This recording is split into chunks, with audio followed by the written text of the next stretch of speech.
Hello, Internet. Daniel here, driving and dragons out here, doing a little bit of cat trapping today, trying to bag up those ferals for TNR and adoption. So, I guess on a little bit of a side note, adopt, don't shop. Take care of those kitties and puppies that are needing homes instead of going out and buying the ones that are bred in somebody's backyard. Because God knows we got enough of them out here that need our help. Anyway, that's enough preaching. I wanted to come in today, and I'm just going to redo the video that I shot the other day on using music in the campaigns, or really using music in the creation of campaigns. Main reason I'm doing that is the audio is just terrible on that. I'm going to pick up a new mic here soon so that I can try and cut down a little bit more on this road noise and get rid of these echoes and whatnot. But that video, I don't think the audio came out even really understandable. It was definitely annoying with that doubled up audio, so I'm going to go ahead and correct that just by reshooting the video and doing it again today. So the basic gist is that I see it all the time in all the different forums and groups. You can see it on Reddit, you can see it on Facebook, you can see it on Twitter, or wherever you look. All these people who think that they can't be creative enough to be a GM. They can't come up with the ideas. They just don't have the creative mind to put it together. They struggle for it. They have writer's block. They have all these different things that they just can't put stuff together. And it's real easy to just take something and make it into a campaign. Take your seed. The hardest part is that good, solid seed that you can then break out into different encounters and different things. And music can help you with that. You know, really any genre. It gets a little bit more difficult when you start getting into some of the just inane and vapid pop music. It's going to be difficult for you to take a song like, Who Runs the World from Beyonce that's literally got 4 lyrics that are just repeated over and over again to turn it into anything substantial.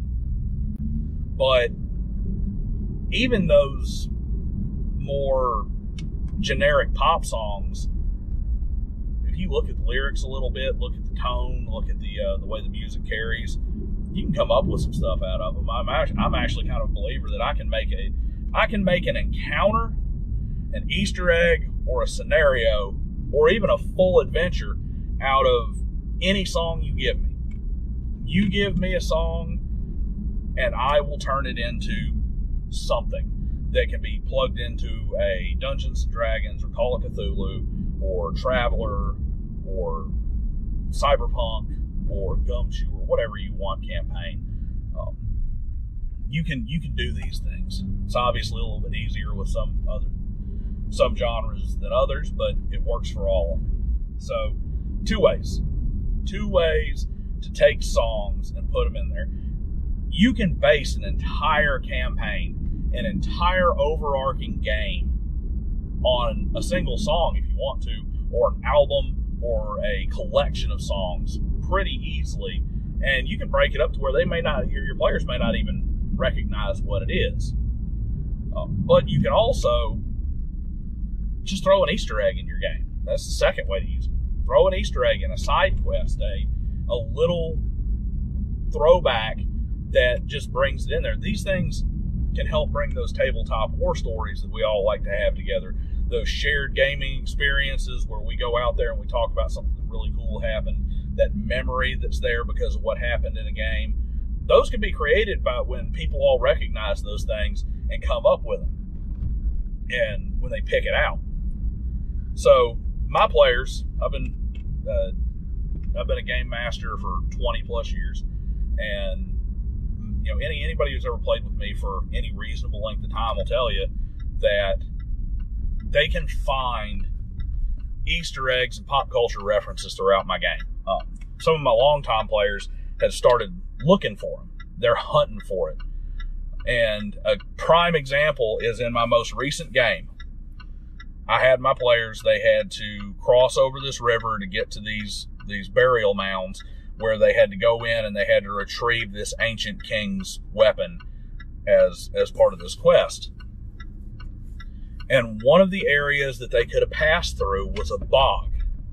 They didn't have to go through this bog. This is totally optional. They could have gone around it. They could have taken a couple of different fords.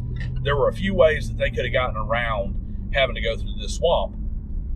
But in this swamp was a solitary barrow that had a shack door on the front. All right. There were bats and vermin and giant centipedes and stuff throughout this swamp too that were dangerous and were particularly active in the evening hours. Under the moonlight was when it was really dangerous. Inside this shack, there was a collection of rusty mason jars that had platinum coins in them. One of them was open and spilled out. Platinum coins are everywhere in this shack with a sand-covered floor. But if the players went in and touched this treasure, the door would slam shut and lock. You would hear a hideous laughter, and all of a sudden blood would bubble up out from the middle of the floor, and the entire room would turn into quicksand with these 3 ghouls coming up out of the ground to attack the party. Meanwhile, there was this ghostly figure that could be seen out of the corner of their eye that was laughing and providing a debuff, a bane effect on the party.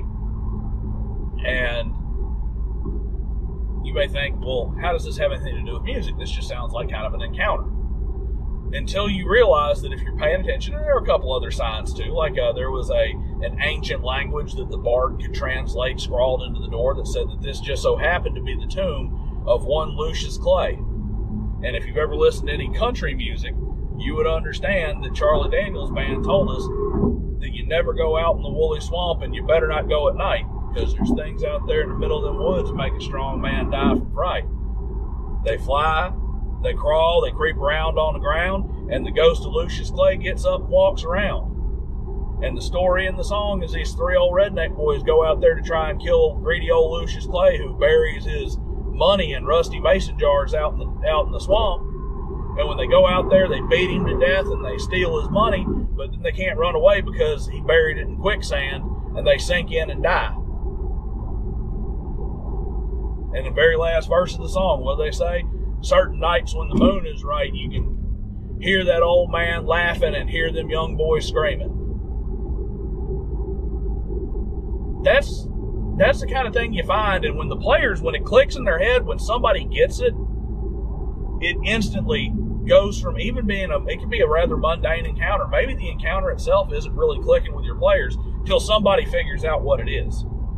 Then they figure it out, and all of a sudden, everybody's excited.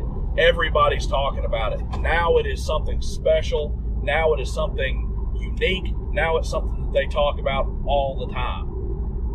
To the point where this exact instance happened months ago, and I literally had a player bring it up out of the blue in conversation just last week. So, throwing in the Easter egg. As another example, and luckily none of my players are subscribed to me right now. I haven't bothered to tell them that I started a YouTube channel yet.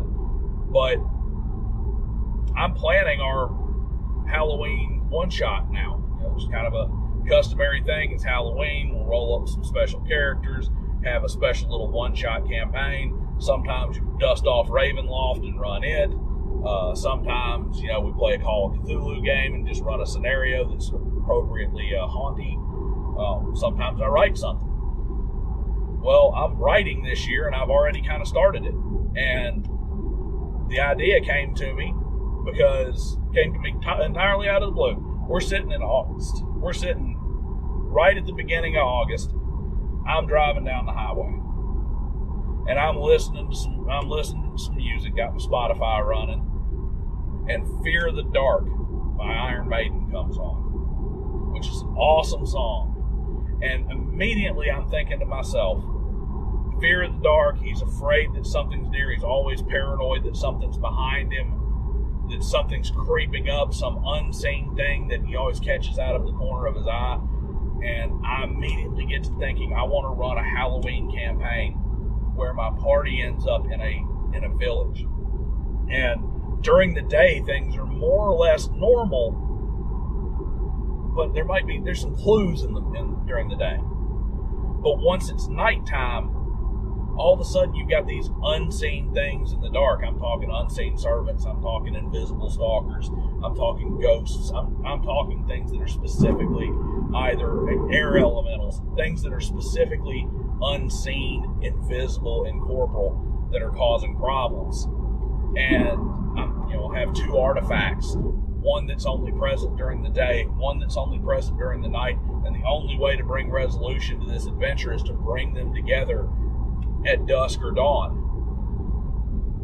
Even better, one of my players is a pretty well experienced GM herself, and we're going to run it together, where one of us runs the morning and one runs the day, one runs the night, until we bring it together for the party to finish. And it's all based off of that song. And that seed just came through it.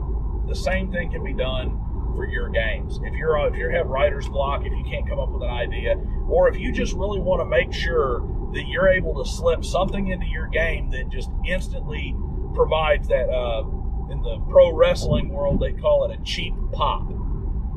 A cheap pop, in pro wrestling, when the crowd gets excited and all cheers and everything, it's called a pop. And a cheap pop means they do something that is going to get one, it's cheap, it's easy stuff. Like if you want to have what they call cheap heat where somebody hates the bad guy wrestler, he comes out and he starts talking about how in that town everybody's mother is a loose moral character or something. That's cheap heat. That's a cheap pop. A cheap pop is that same guy who's making comments about everybody in town's mother gets hit from behind with a chair by the good guy, and you get a cheap pop. You didn't really have to earn it. Same thing here. You can do that in your D&D campaign. If you've got a group and you guys all have a type of music y'all listen to, say everybody, let's just, for instance, say that everybody's kind of a rocker or metalhead type, or maybe everybody is real into Stranger Things and somehow just discovered Metallica, like they haven't been one of the biggest bands in history for the past 30 years. But maybe that's what it is, that you slip in something from Ride the Lightning that they've all heard. They've all been recently listening to. Maybe something off of Puppets instead of putting in Master of Puppets, because that's a little on the nose with Stranger Things, haven't just used it. You can always slip in something like The Thing That Should Not Be, or Leper Messiah, or something else off that album, and get that cheap, easy connection with those players and provide that cheap, easy memory. And that's a way you can use those musical references to draw more common ground with your party, to make things more memorable, more fun, more importantly than anything else, more exciting, and get that cheap emotional response that doesn't feel like, oh, this is the response I'm supposed to have. I'm supposed to be excited because this is a combat scenario in this game. My character is fighting. I need to be excited. I'm genuinely excited because you brought in something and I recognized it, and now I'm having fun and I'm looking for that next piece. I'm thinking the lyrics in my head and I'm trying to find the next one. Say, okay, I know the next line in this song is this. What was he going to slip into it? So that's how I use music in my campaigns. When I hear somebody say, hey, how do you use music in Dungeons and Dragons, or how do you use music as a game master? Everybody is usually asking about, like, oh, they're going to play background music to create ambiance, or what songs do they need to play for this type of campaign with music in the background. I've never been that way. For me, these tabletop games are all very much about being in your own head, and a lot of times I think background music can be a distraction. I mean, I've used it before, but a lot of times I think it's just kind of a distraction. But if I've got them totally immersed, I can get them fully immersed in the world when they recognize that link, and now they are looking actively in the game world through their character's eyes. They are the player looking through their character's eyes, trying to find that next little thread. and it makes the game a lot of fun. And it also can punish a metagamer in a lot of ways. You got that sneaky metagamer who thinks he's got you all figured out, and he just so happens to pick the wrong song to start basing his next moves off of. That can be real funny too. So that's all I've got on this. I do want to have one little game that I think would be a lot of fun is in the comments, post a song. Give me a song and I will try to make either a scenario or an encounter or an Easter egg or something that could fit into a game. Drop it down there. Let's see what we can do here. I'm the one who opened his big fat mouth and said that you can use just about any song to make something happen. Throw something in there. If nothing else, I might have to go listen to some new music.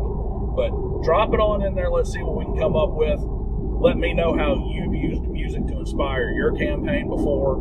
And I really look forward to having a discussion about this. Like, share, and subscribe. And hopefully this one will generate some real fun conversation.